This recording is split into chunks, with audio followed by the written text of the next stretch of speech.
folks, welcome to Thai Law Forum, and we're here today to talk about a recent article that came out in The Atlantic magazine. The article is called The Highlands, Exploring Drug Tourism Across Southeast Asia. The basic theme of this article seems to be that young travelers and backpackers travel to Thailand, and during their travels here, whether it be on their gap year or short vacations or summer vacations, that these young travelers engage in drug abuse. Now, I'm sure we're all shocked, and I'm sure Allison is shocked to hear about this, but in the tradition of hard-hitting journalistic reporting, we do have this article on the underground drug culture in Thailand, and it reminded us of the famous movie Casablanca with Humphrey Bogart, and the immemorable scene where the constable comes into the hotel only to discover gambling. Let's take a look at that clip. How can you close me up? On what ground? I'm shocked to find that gambling is going on in here. You're winning, sir. Oh, thank you very much. Everybody out at once. Now, Joe, besides the boring premise of the article,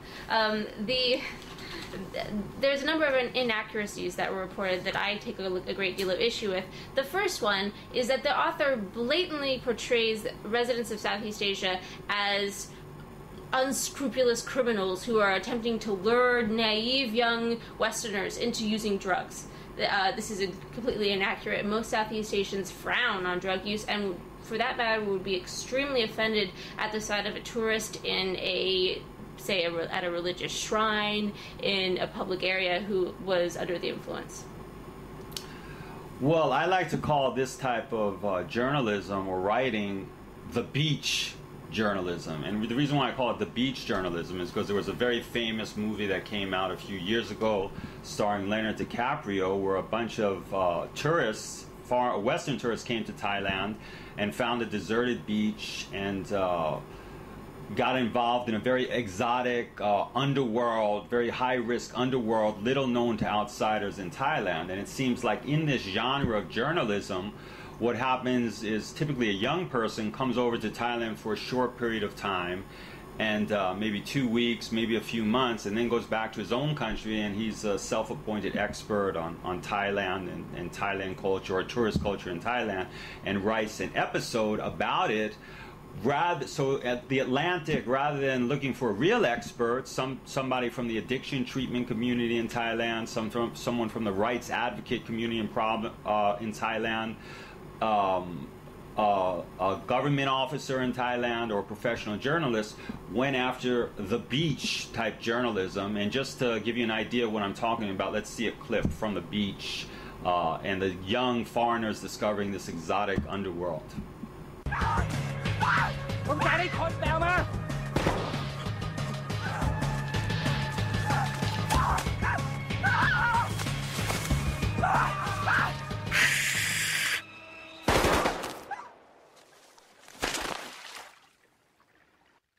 Indeed, and besides that inaccuracy, Joe, I would also point out that this article makes the assertion that the biggest threat facing young tourists is methamphetamine use across Southeast Asia, and this is because methamphetamine pills called yaba are socially acceptable in Thailand, and for that matter all across Laos, Vietnam, Cambodia, etc. This is untrue.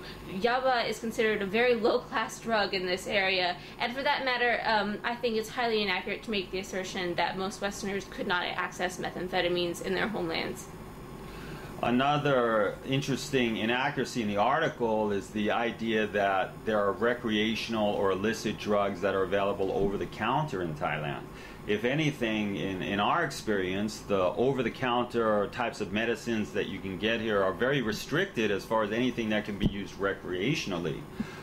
The FDA in Thailand is run by a very bureaucratic, very conservative bunch of people, and if anything, they're more restrictive than they are in the U.S. In fact, in the U.S., there's a booming over-the-counter stimulant market, a booming supplement market, and these things would never pass muster with the Thailand FDA, but yet they're sold openly in the United States. And the most recent craze in the United States, which again would have no chance of being passing the Thai FDA or being sold in drugstores or convenience stores in Thailand, is the inhalable caffeine that's making the grounds in the U.S. and is becoming a very popular, if unusual, legal stimulant. Let's have a look at that particular product. That is a new product developed by a Harvard scientist that allows you to literally breathe in your daily dose of caffeine. It's like a coffee, or it might be like a Red Bull. The advantage of the AeroShot is that it's the act of breathing. AeroShot has already caught the ire of some politicians, partly because of a company ad showing people partying while trying the product. And even if you don't have a problem with caffeine, Joe, I think you touched on this before, but this article represents a missed opportunity. The writer of this article had a chance to talk with law enforcement professionals, had a member to talk with academic writers who know a lot about drug use in the region, had the opportunity to talk with drug advocacy groups, and didn't. This was a chance to present a realistic look at drug use in Southeast Asia, and the writer completely missed the boat. I think there's a certain amount of ethnocentrism that's apparent in this article, and is common among journalists or foreigners visiting Asia or Thailand, and it's as if the author is the great white hunter, or in this case huntress, coming to explore this very primitive country, which is not really an accurate picture. And focusing on, the article mainly focused on the two drugs of abuse, marijuana and psilocybin mushrooms in various Thai resorts.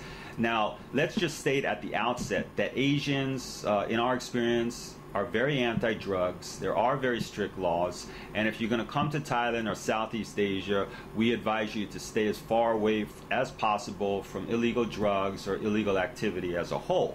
That being said, however, we think that focusing on marijuana and psilocybin mushrooms as a major risk to the youth is rather misplaced in the broad scheme of things. Over the world, and particularly in the U.S., North America, we currently have a very serious drug abuse problem with prescription drugs, and more people are dying in the USA from prescription drug abuse than for any other cause. And all you have to do is look at the recent headlines with Whitney Houston passing away recently, Michael Jackson passing away, the Rush Limbaugh scandal where he was addicted to a massive amount of OxyContin, and the fact that doctors are basically acting like drug pushers in the U.S.